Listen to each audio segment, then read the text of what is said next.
Many people enjoy the sun and feel better when it shines. This is not surprising when you consider that mankind's very existence has evolved under the sun rays. During this vast period of time, the skin of animals and then people was continuously exposed to sunlight. Human skin had to adapt to changes in the climate. The loss of body hair and pigmented skin is a good example of how the skin adapted to warm and sunny conditions. Today we are talking with Dr. Pavel, dermatologist and renowned scientist in the field of skin pigmentation and the effects of sunlight on the human skin. Dr. Pavel, when our ancestors migrated from sunny Africa to the north, having a dark skin was not always a benefit. No, that's correct. When we expose our skin to sunlight, it starts immediately producing the vitamin D. And the dark skin produces this vitamin D slowly. And white skin can produce this vitamin D quite fast. So having white skin is advantageous, especially because we know from the recent years that vitamin D is very important for maintenance of our health. And scientific reports in the recent years show that vitamin D is a very important vitamin for our health. There are also some reports from the last year showing that also some other vitamins, for example A2, is produced in light skin under influence of sunlight. So having a lighter skin color is very important for the maintenance of our health, especially in the countries with less sunlight. Are there also disadvantages to having a lighter skin color?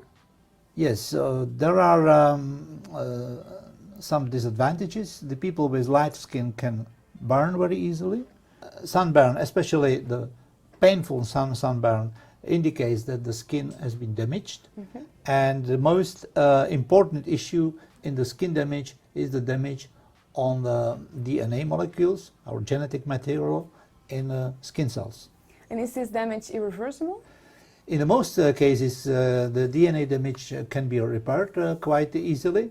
But if this damage is really very pronounced, very intense, then it can be sometimes difficult.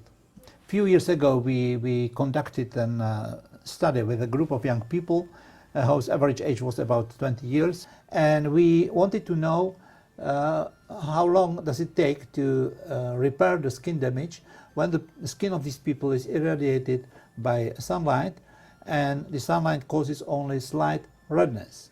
And actually we were surprised to learn that it took about 3 to 4 days before the damage in this skin of young people was repaired. How does this information help the consumers? Yes, this research provided us with an important message. When we expose our skin each day to bright sunlight, such a sunbathing on the beach, for example, such a sunbathing can cause DNA damage, and this damage can accumulate, and at a certain point it's not repairable. It cannot be repaired anymore. It's a permanent. And this means that people with fair skin who want to tan as much as possible within 1 week of their holidays, they can seriously damage their skin. They should actually look whether the skin is burned or not, and if it's burned, then wait several days. Does this also apply to sunbathing on tanning beds? Yes, the same principle holds true for sunbeds or treatment of people in a hospital with light therapy. The devices are equipped with switches, so you can limit the doses of ultraviolet light.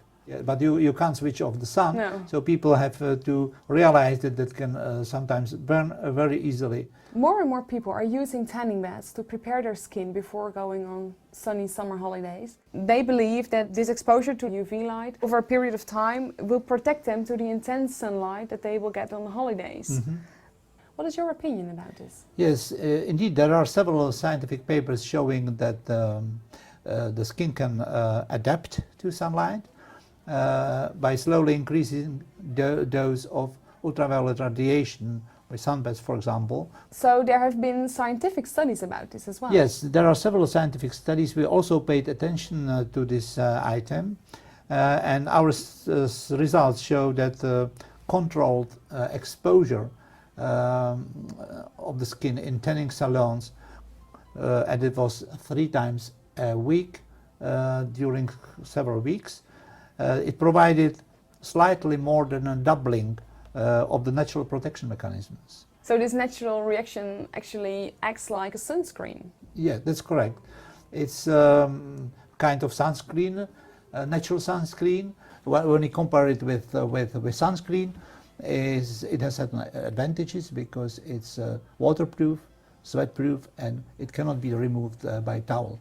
And you don't have to apply it several times a day on the skin. How do the processes in the skin provide this protection? Actually, it's a very complex process, and it consists of different components, at least 3 components. The first is slow build-up of pigmentation, so the skin is getting dark. The second is thickening of the skin. The skin is slowly getting thicker, and it applies especially to the surface of the skin, a so-called horny layer. And the third component is not very well understood, but it's certainly very important. There are some biochemical processes which can be speed up by skin adaptation. So, for example, the negative influence of sunlight can be repaired easily and faster if the skin is adapted. Of course, there are also some people that burn very quickly and never tan. What about them?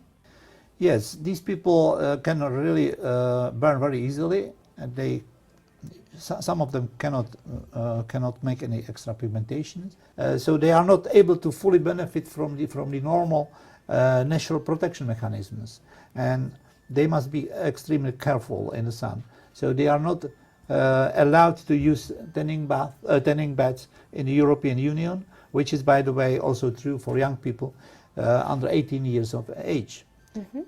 The only advantage is that these people can make easily vitamin D in their skin. So they need less sun to have the vitamin D. Exactly. Could we summarize and draw the conclusion that getting used to sunlight by a modern sunbed is quite possible for most people?